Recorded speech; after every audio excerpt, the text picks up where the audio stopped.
Hi, I'm Ren Cervantes of One Sky and Stainless Aluminum Windows.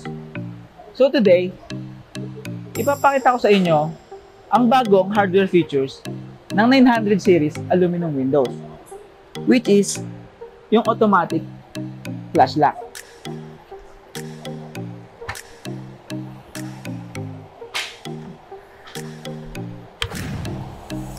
Ipapakita ko sa inyo ang features ng automatic flash lock.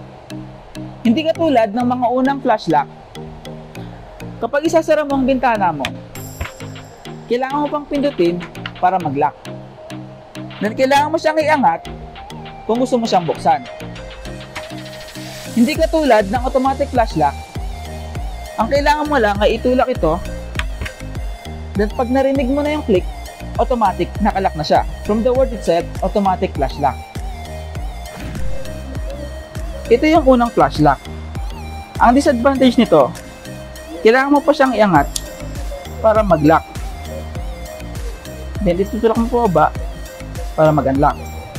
Ang isa pang disadvantage nito, kapag naiwan mo itong nakaangat na nakabukas ang bintana, possible masira nito ang aluminum hardware mo kasi tatama siya dito.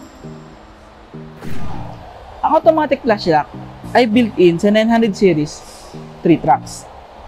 So makikita nyo, nakalubog na siya. Ang kagandahan pa nito, hindi mo na makakalimutan na i-lock ang bintana mo. Dahil kailangan mo lang siyang itulak, then nakalock na siya. Hindi katulad ng mga unang flash lock, akala mo na-lock mo na siya pero hindi pa pala. Ang automatic flash lock ay very durable at hindi basta-basta nasisira. So marami pang features ng aluminum windows ay ibabahagi namin sa inyo. But that's it for now. Basta tandaan na ang video na ito was brought to you by One Sky Stainless and Aluminum.